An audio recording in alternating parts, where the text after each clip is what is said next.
हिमाचल सत्कार खुद मेन अवतार कैसा इज्जत असांखे सॼी में यादि रहंदी। 85 जो वाक़ियो आहे। 85 खे महिल घणा साल थिया? 50 साल थी विया। साल 40 साल चङाई जी ॻाल्हि ॿुधायांव थो। जंहिं माण्हू चङाई कई आहे उहो अॼु ताईं असां खां नथी विसरे। मां नंढो हूंदो हुउसि, पंहिंजे पीउ जी मानी खणी ईंदो हुउसि बनी ते। मुंहिंजो पीउ हारी, मूंखे फ़ख़ुरु आहे त मुंहिंजो पीउ हारी आहे। ऐं मां मुंहिंजा भाइर सभु पढ़ियल आहिनि, के ऑफिसर आहिनि, के उस्ताद आहिनि, के प्रोफेसर आहिनि।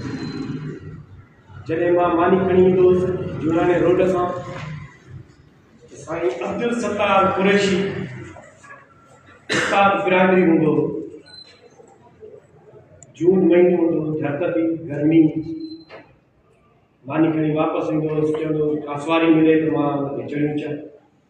मां थोरो भॼी वञी पहुचंदो हुउसि। साईं खे चवंदो साईं मूंखे कयूं ॿार अथई। साईं चवंदो अचा वेह। हाणे इन ॻाल्हि खे घणो वक़्तु थियो आहे, 40 साल थिया आहिनि, मूंखां नथी विसरे। हीउ तव्हांजो प्रोग्राम जेको असां लाइ कयो अथव, असांखे इंशाअल्लाह न विसरंदो। हे गुलनि जूं पतियूं तव्हांजो असांखे न विसरंदियूं।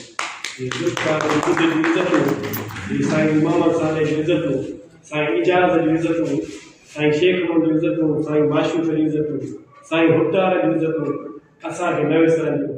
असां हयात तव्हांखे यादि कंदासीं जो तव्हां असांखे एॾो प्रोग्राम करे असांजी इज़त बख़्शी आहे।